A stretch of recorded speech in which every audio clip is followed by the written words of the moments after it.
Hello, so this is Agent 64, Spies Never Die. It's basically a Goldeneye spiritual successor, I think. I never played Goldeneye back in the day, like on the N64, but like everything I've seen of this and everything I remember from like magazines and videos of Goldeneye, this is basically... Oh, what does that do?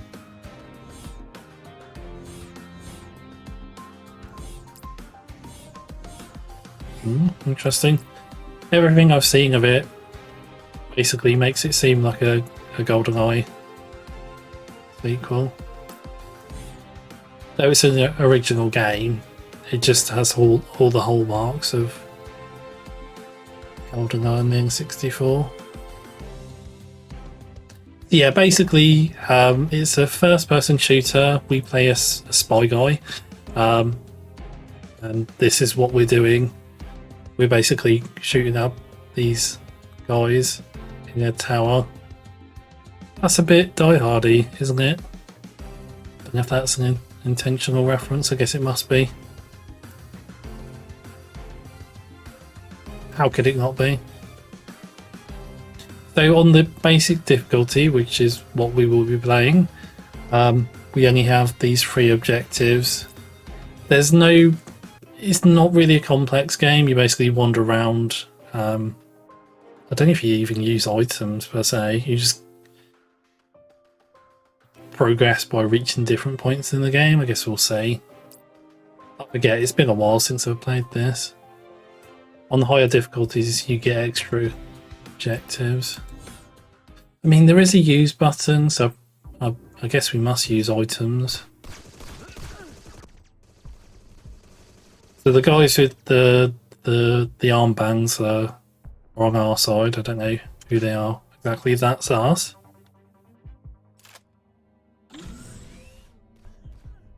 So as I say, it's a first-person shooter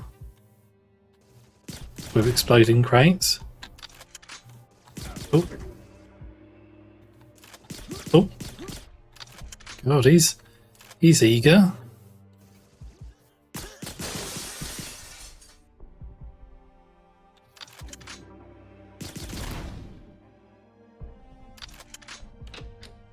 I don't know why the crates explode.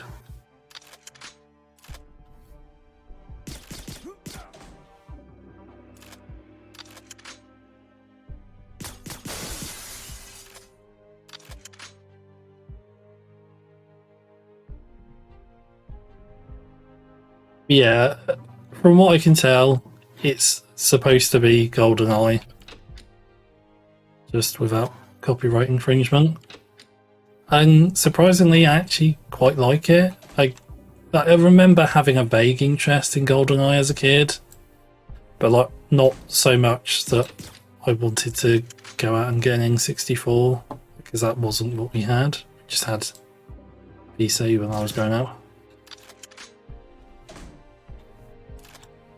And there were games. There were games that made me like desperately want this console or the other. I think Pokemon was one I was super obsessed about. And Resident Evil.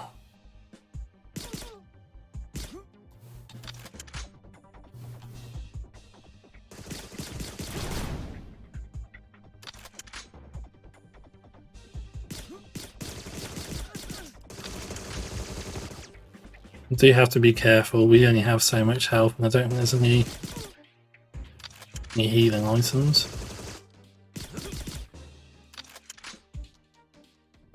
So these guys do drop like an Uzi. It's not an Uzi, but it's close. I forget what these are called in real life. It is based on a real gun that I vaguely remember.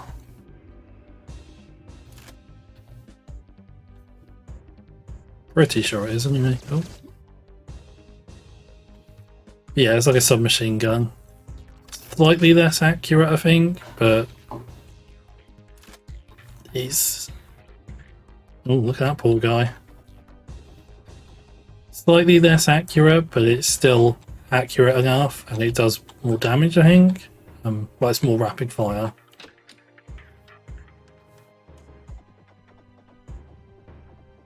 So it's generally better than the handgun. But both are good, to be fair.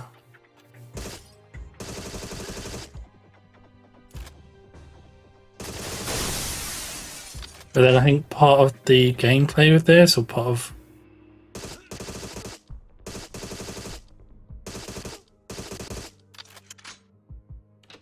how you're supposed to play this game well, is to stun lock enemies as soon as possible. Oh.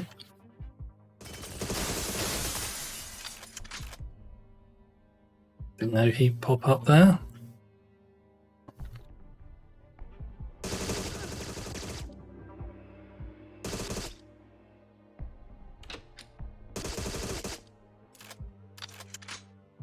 Yeah, part of the gameplay cycle, is it the gameplay cycle? Part of how to play the game well, at any rate, is, or part of how you play the game well, is that you stun lock the enemy as soon as possible, so they can't shoot at you. Which obviously a rapid fire gun is good for, because even though like the individual shots do less damage, I think, because it's faster firing and you can hit them, any hit will stun lock.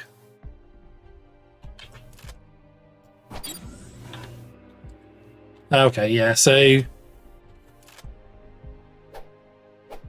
okay, I've never tried unarmed. And we can aim our arms. Okay. Yeah, there was no real interaction there. We just pulled out the item and used it, and we succeeded. So, as I say, it's not a complex game. Oh, that's a face, isn't it?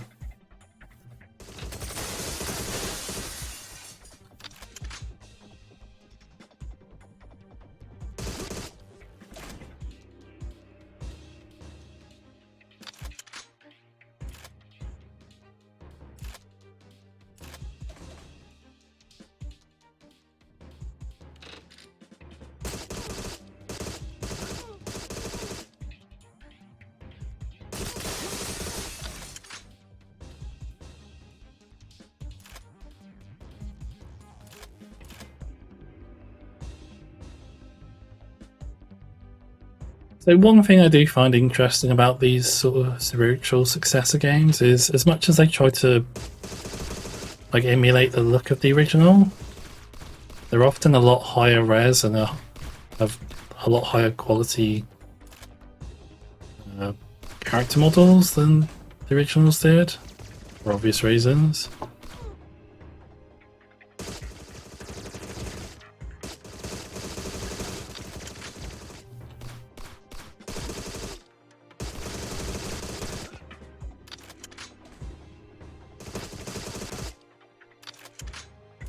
So I wonder who these guys are, just other spies, or what's with the armbands?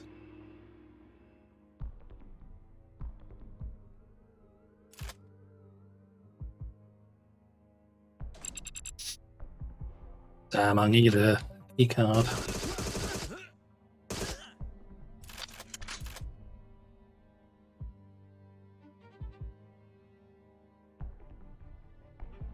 Yeah, I quite enjoyed this.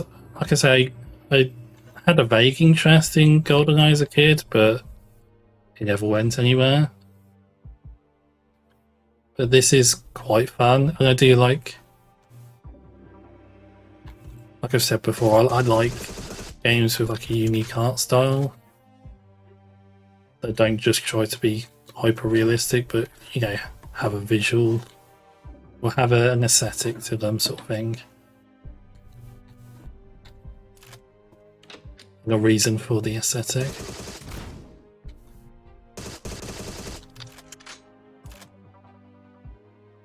Wait, what the hell is that? Oh, it's a bookcase. Why does everything explode in this game?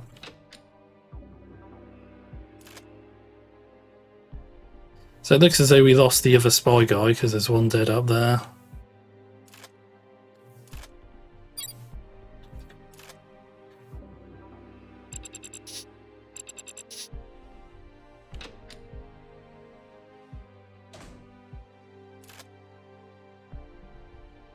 What? Okay.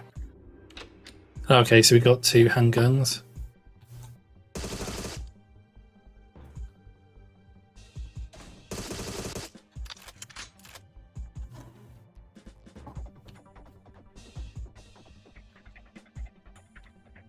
So I think this is pretty much the end.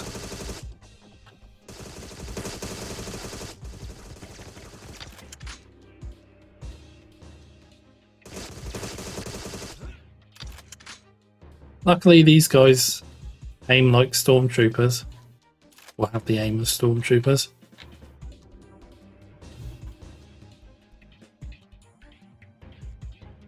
Yeah, there we go. Yeah, this is Die Hard, isn't it? Or like Die Hard via Goldeneye. Do you guys not think? Because like essentially these are terrorists attacking a tower and we have to make our way through the tower. Obviously, because it's a game, it's a lot different than what actually happens in Die Hard, but it's the basic premise, isn't it? It's the feel I'm getting from this level. And there we go.